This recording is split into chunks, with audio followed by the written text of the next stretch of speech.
O juiz riu do órfão, mas quando ele abriu a carta secreta, o silêncio tomou o tribunal. A verdade que ninguém imaginava, uma verdade capaz de destruir reputações, curar feridas, revelar quem realmente tinha coração e quem só usava a lei como máscara. Naquele dia, o órfão não pediu justiça.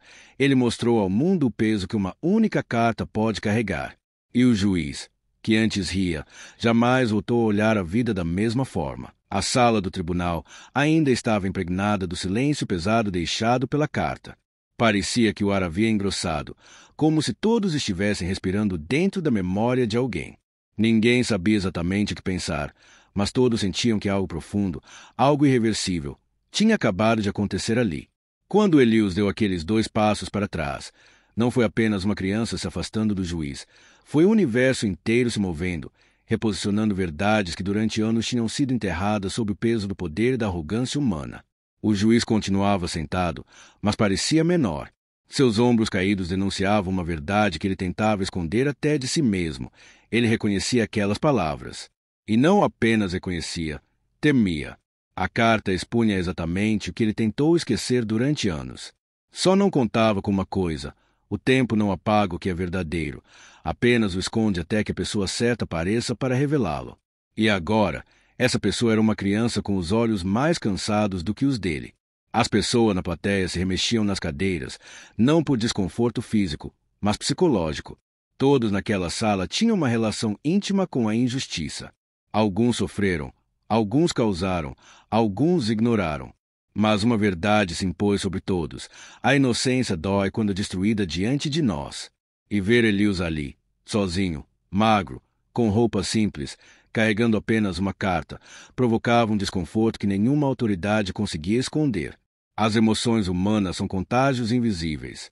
O medo do juiz passou para o promotor. O promotor passou o nervosismo para os guardas transmitiram inquietação para o público. No fundo, todos perceberam algo que o juiz ainda tentava negar internamente. Não existia defesa contra verdades que vêm limpas da boca de uma criança. Elias não tinha abogado, não tinha provas impressas, não tinha vídeos, não tinha testemunhas. Só tinha a lembrança da mãe, e às vezes é justamente isso que torna a verdade impossível de derrotar. Porque nada é tão dolorosamente genuíno quanto as últimas palavras de uma mãe para o filho que ela nunca verá crescer. O juiz tentava se recompor. O orgulho dele lutava contra o pânico. Mas havia uma batalha ainda maior acontecendo dentro de si, aquela que nenhum ser humano escapa: o confronto com a própria consciência. É fácil ignorar erros quando ninguém os aponta. É fácil justificar atos quando ninguém os questiona. Mas quando um menino órfão, com voz calma e olhos honestos, coloca na sua mão a parte da história que você tentou destruir, não existe reação que esconda a culpa. A consciência fala em silêncio, mas o silêncio dela grita mais alto que qualquer martelo. O juiz limpou a garganta. Tentou falar. A voz não saiu. Tentou outra vez. Nada. Era como se aquela carta tivesse arrancado sua capacidade de mentir. Enquanto isso, Elias observava. Não com ódio, não com vingança. A dor dele não procurava destruir, procurava libertar. Isso era o mais perturbador. A psicologia explica que existem 2 tipos de dor: a dor que grita e a dor que transforma. A de Elias era a segunda. Ele não queria humilhar o juiz. Não queria ver ninguém sofrer. Queria apenas que o mundo reconhecesse sua mãe, mesmo que por um instante. Que percebesse que existia uma mulher invisível que carregou verdades que ninguém quis enxergar. A carta nas mãos do juiz tinha mais do que informações. Tinha lágrimas secas, tinha noites mal dormidas, tinha páginas arrancadas da alma de alguém que não teve escolha a não ser observar injustiças escondidas atrás de um balde e um pano. A mãe de Elias viu o pior das pessoas enquanto limpava o chão delas. Ela viu o juiz acusar um inocente por dinheiro. Viu documentos sendo rasgados. Viu decisões sendo compradas. E ainda assim, continuou indo trabalhar, porque precisava alimentar o filho. Precisava, Survivor. Mães sobrevivem até quando já estão emocionalmente mortas, só para que os filhos continuem vivos. E quando ela percebeu que estava perto do fim, decidiu deixar para o filho algo mais valioso do que bens. Deixou a verdade. Não uma verdade bonita, não uma verdade fácil, mas uma verdade que libertava. Só que verdades libertadoras quase sempre doem. E ela sabia que doeria primeiro no juiz. O juiz respirou fundo e decidiu finalmente reagir. Tentou se apoiar no velho instinto de se defender, como sempre fez. Mas o cérebro dele estava em conflito. Há momentos na vida em que até o cérebro se recusa a criar desculpas. Ele abriu a boca e finalmente pronunciou algo, mas não parecia com ele. Isso não muda nada. As pessoas ergueram o rosto ao mesmo tempo. Era uma frase fraca, pequena, medrosa. E quando um homem poderoso começa a se encolher, o mundo percebe. O promotor pigarreou, tentando entender como reagir. Os guardas se entreolharam. O público começou a sussurrar como se estivesse presenciando um gigante desmoronar. Elius inclinou a cabeça levemente, como quem tenta compreender um adulto que ainda não entendeu a realidade. Mudou tudo, disse ele, e não precisou acrescentar mais nada. O juiz sentiu como se o chão tivesse sumido sob seus pés. Porque não era apenas a carta. Era a forma como Elias falava. A calma dele era desconcertante. Crianças não deveriam ter esse tipo de calma. Aquela calma que nasce do trauma, da perda, da luta diária para sobreviver sem ninguém.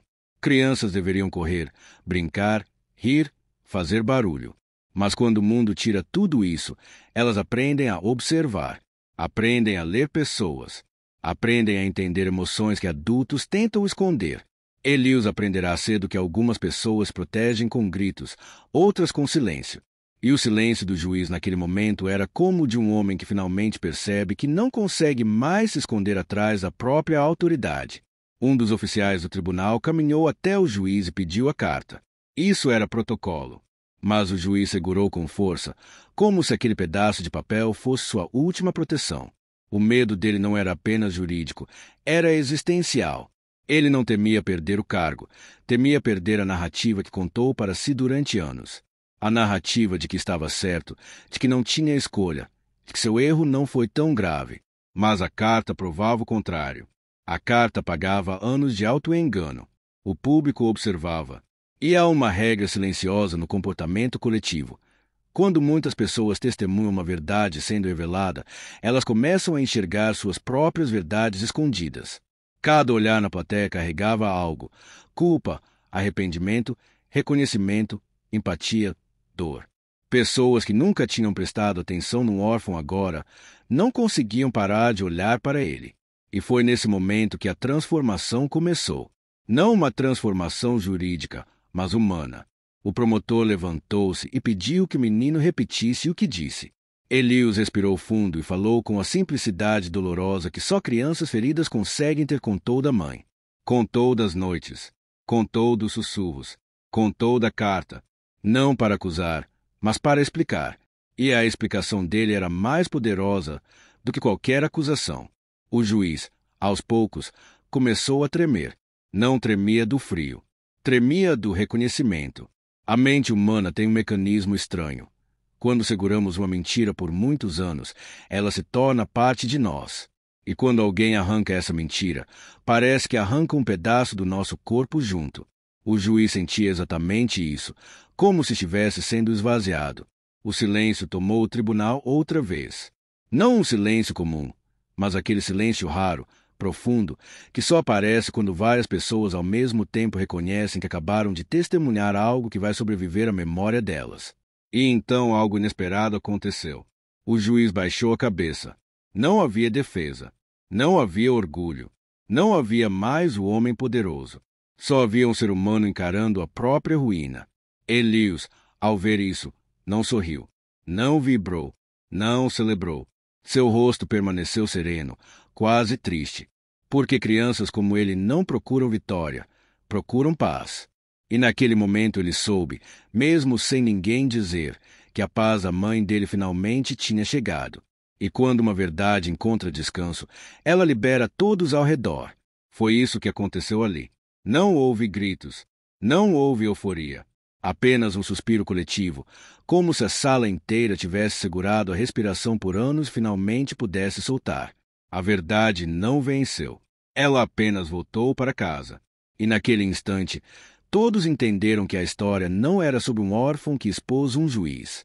Era sobre como a dor de uma mãe pode atravessar o tempo, sobreviver à morte e transformar até mesmo quem não merecia redenção. E quando o juiz finalmente ergueu os olhos, havia ali algo que ninguém jamais tinha visto naquele homem: vergonha e humanidade. Foi a primeira vez em muitos anos que ele chorou.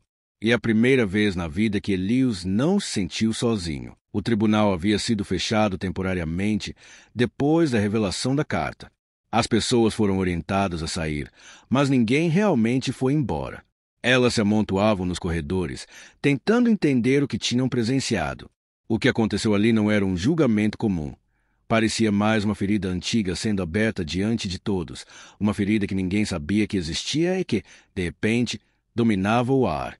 Elias permaneceu sentado em um banco de madeira no corredor, quieto, com os pés balançando levemente a poucos centímetros do chão. Ele não falava com ninguém, não pedia nada, não demonstrava ansiedade, apenas esperava. Talvez fosse o hábito. Quem cresce sozinho aprende desde cedo esperar sem reclamar. A paciência nasce do abandono.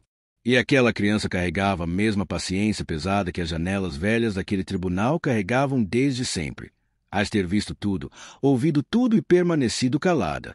Os advogados que antes ignoraram sua presença agora passavam por ele com olhares indecisos.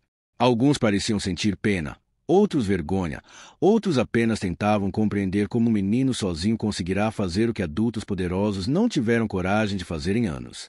O impacto psicológico era inevitável. A mente humana odeia confrontar a verdade em boca inocente, porque nos lembra do que deixamos de fazer quando tivemos oportunidade.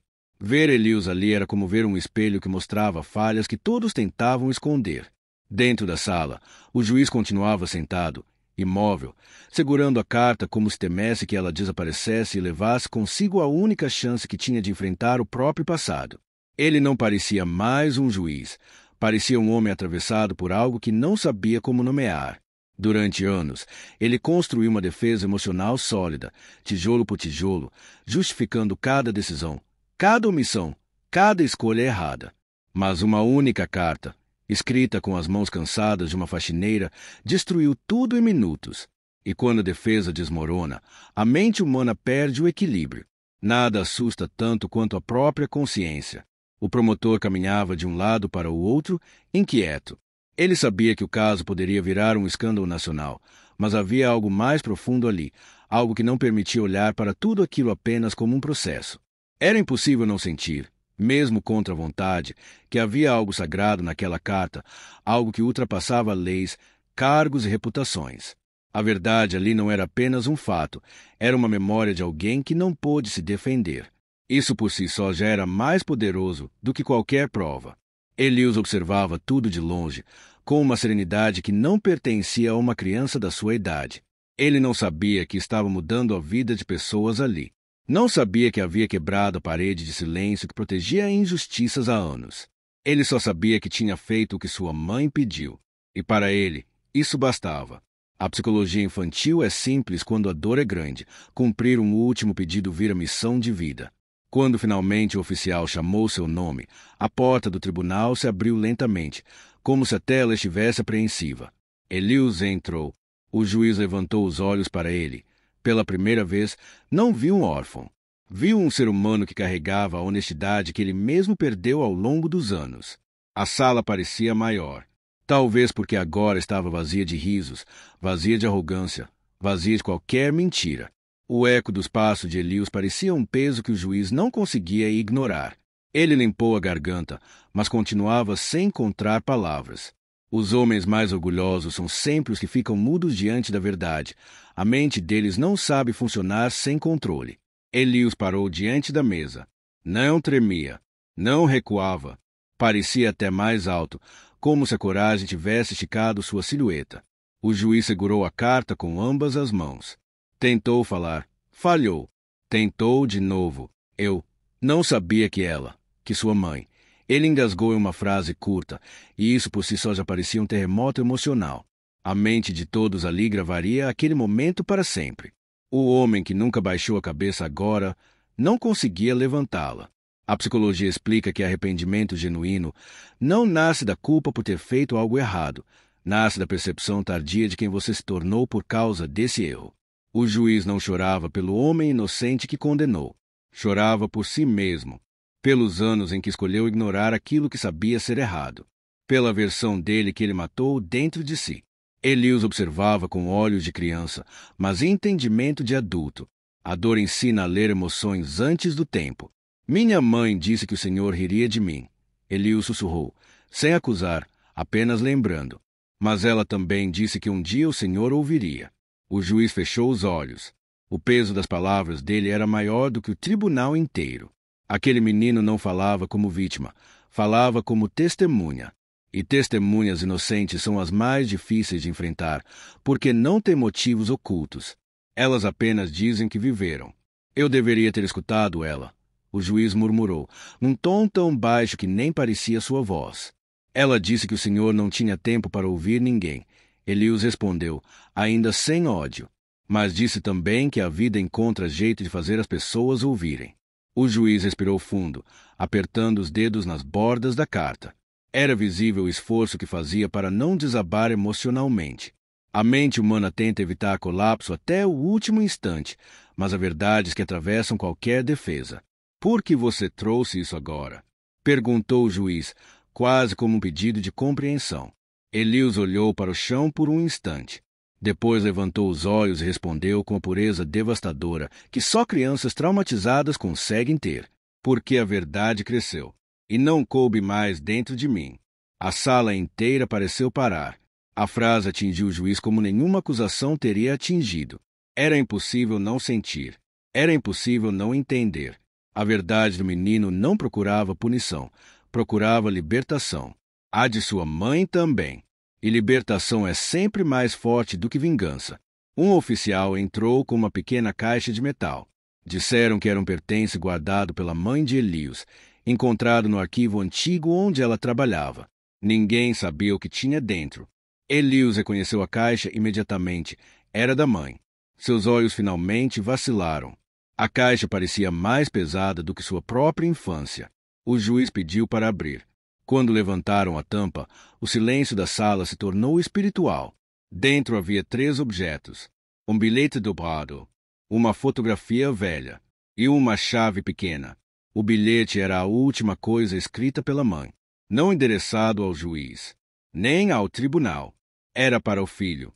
Elias pegou o bilhete com as mãos tremendo, pela primeira vez durante todo o processo. Não era medo, era memória, era amor. Era ausência. Era saudade. Ele abriu.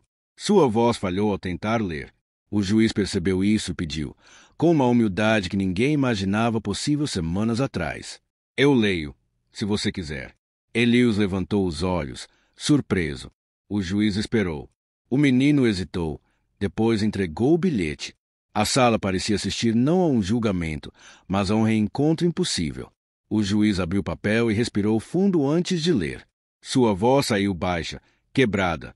Meu filho, se você está lendo isso, significa que a mãe não pôde ficar com você por tanto tempo quanto prometi. Mas você cresceu vendo coisas que nenhuma criança deveria ver. Eu queria te proteger, mas algumas verdades precisavam ser guardadas até você entender que seu coração é maior do que a injustiça que viu. A voz dele começou a tremer. Ele pausou. A sala esperou. Eu vi pessoas rindo de você sem te conhecer. Vi pessoas te julgando sem saber o que você perdeu. Mas você nunca foi um órfão para mim. Você foi meu mundo inteiro. Se um dia eu não estiver mais aqui, não deixe que apaguem a verdade que carrega. Ela é sua herança. E a verdade, meu filho, é a única coisa que ninguém pode roubar. O juiz parou. Seus olhos estavam vermelhos. Ele entregou o bilhete de volta ao menino com as mãos trêmulas. A caixa parecia um coração aberto. A fotografia era antiga. Mostrava a mãe de Elias sorrindo para ele quando ainda era bebê. A chave. Ninguém sabia para o que servia. Talvez abrisse algo que ele descobriria mais tarde. Talvez não. Era simbólica. Mães deixam símbolos quando sabem que não deixarão futuro. O juiz ergueu o olhar para Elias com uma expressão que ninguém jamais imaginou ver nele. Vulnerabilidade. Uma vulnerabilidade tão sincera que parecia quase infantil. Ele tentou falar, mas não conseguiu. No fundo, ele sabia que não poderia desfazer o passado. Não poderia trazer justiça ao homem que condenou, mas poderia, pela primeira vez na vida, fazer algo que sua posição exigia: reconhecer a verdade. Me perdoe, murmurou, quase inaudível. Elias não respondeu. Não porque não tivesse uma resposta, mas porque algumas respostas são silenciosas. Ele apenas respirou fundo e segurou o bilhete com ambas as mãos. A compreensão dele não era racional, era emocional. E naquele instante, algo aconteceu dentro do juiz. Um deslocamento interno. Uma ruptura. Como se a criança diante dele tivesse devolvido a ele aquilo que ele havia perdido anos atrás, um pedaço de humanidade. O tribunal, pela primeira vez desde que fora construído, parecia em paz. Como se as paredes antigas tivessem finalmente presenciado algo que sempre esperaram, uma verdade simples e limpa, dita por alguém que nunca deveria ter precisado dizê-la. Naquele dia, o juiz não julgou o menino. Foi o menino que julgou o homem. E o julgamento foi silencioso e transformador. A verdade não destruiu o juiz. A verdade devolveu a ele aquilo que o poder roubou, a capacidade de sentir. E quando Elias saiu da sala, levando consigo a caixa da mãe, a carta e o bilhete, ele não caminhou como órfão. Caminhou como alguém que carregava duas vidas, a dele e a dela. E, pela primeira vez, não parecia pesado. O silêncio que ficou no tribunal depois da revelação da carta parecia impossível de ser quebrado. Não era só um silêncio físico, mas um silêncio emocional, denso, pesado, quase sufocante. Um silêncio que cada pessoa na sala sentia dentro do peito, como se o ar tivesse ficado preso entre a culpa, o choque e a humanidade que todos tentavam negar há tanto tempo. O órfão ainda segurava o envelope amassado, mas agora suas mãos não tremiam. Quem tremia era o juiz. Quem tremia era o promotor. Quem tremia eram as pessoas que por anos acreditaram que a verdade só existia quando alguém forte a apresentava. A verdade, naquele dia, veio da pessoa mais frágil da sala, e isso destruiu muitos egos. O juiz tentava piscar rápido para limpar a visão, mas não era a lágrima que atrapalhava sua vista, era vergonha. Uma vergonha que queimava por dentro como uma sentença atrasada, uma sentença que ele nunca deu até aquele dia. Ele encarou o menino, tentando entender como um garoto aparentemente tão simples podia carregar nas mãos algo capaz de desmontar todo um sistema que ele, juiz, acreditava controlar. O menino não parecia feliz pela reação do tribunal, mas também não parecia assustado. Parecia cansado. Cansado de viver uma vida de suspeitas, de ser tratado como mentiroso, de ser visto como alguém que sempre inventava histórias para chamar atenção. A psicologia humana dizia algo que quase ninguém ali percebia. Uma criança só se cala por muito tempo quando já gritou em silêncio por anos. E aquele menino, aquele órfão, carregava dentro dele gritos tão antigos que nem sabia mais quando tinha começado. O juiz engoliu seco, tentando se recompor, mas sua voz falhou quando tentou falar. Ele havia rido do menino no início, rido da ideia de que uma simples carta pudesse mudar alguma coisa. Agora, ele era a prova viva de que o riso do poderoso é sempre frágil quando a verdade chega sem pedir permissão.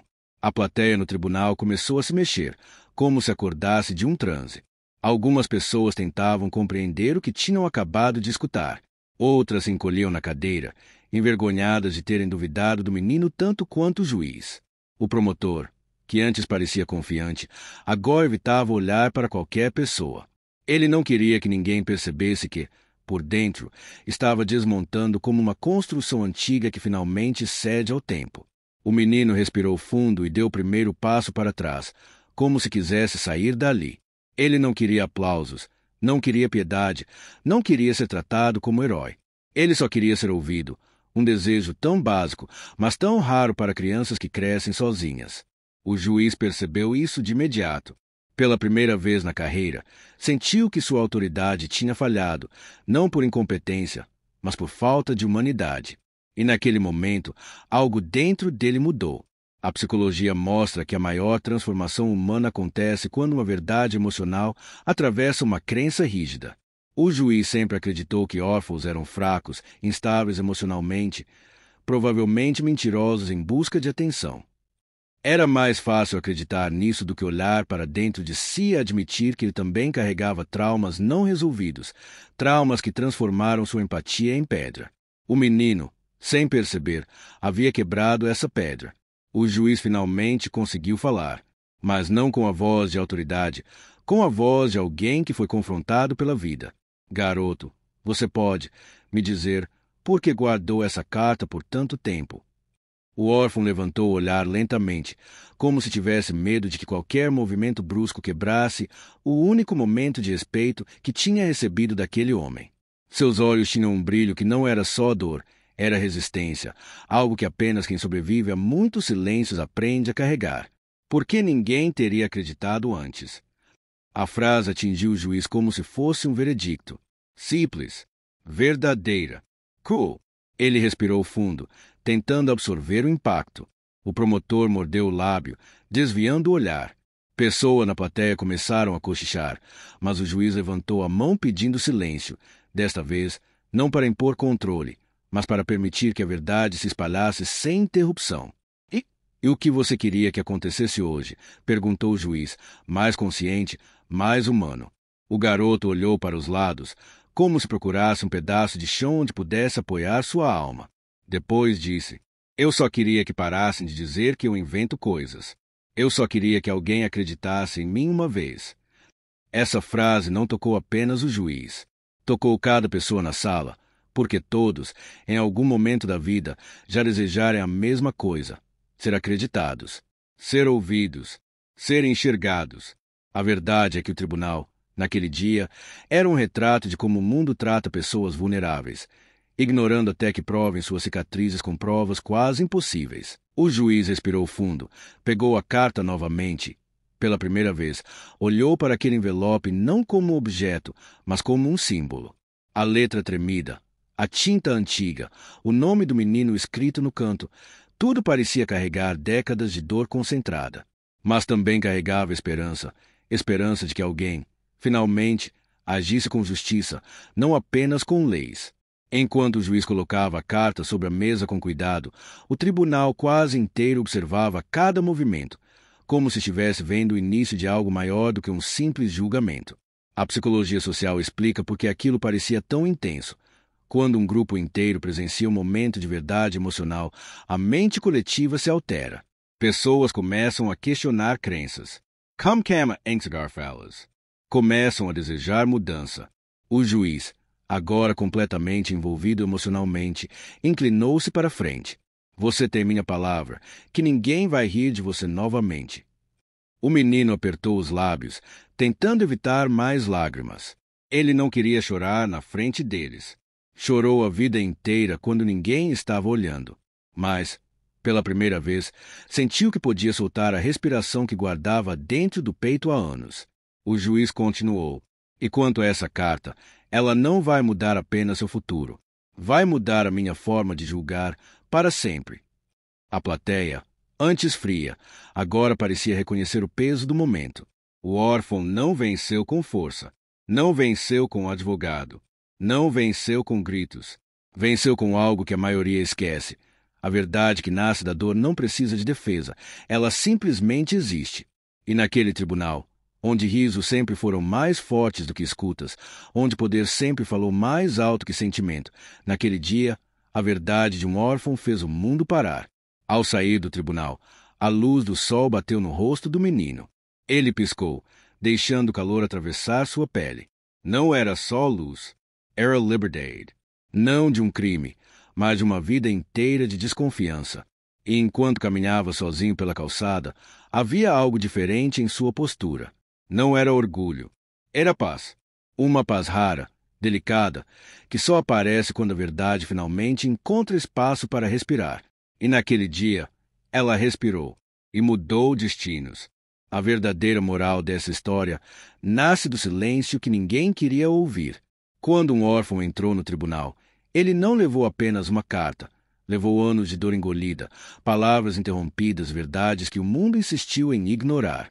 A psicologia humana mostra que a ferida que mais dói não é a que se vê, mas a que ninguém acredita. E esse menino viveu exatamente isso.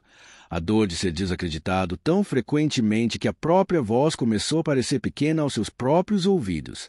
Mas a verdade tem um comportamento curioso. Ela espera. Espera o momento certo, o instante exato em que um coração endurecido é forçado a enxergar aquilo que se recusou a sentir. E quando ela chega, ela não bate na porta, ela derruba paredes.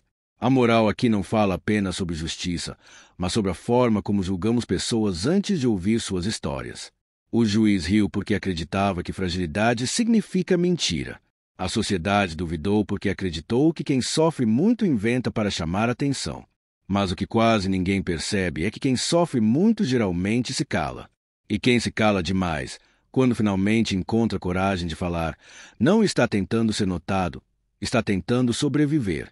O menino não queria provar nada ao mundo, queria apenas existir sem carregar o peso de ser tratado como um erro.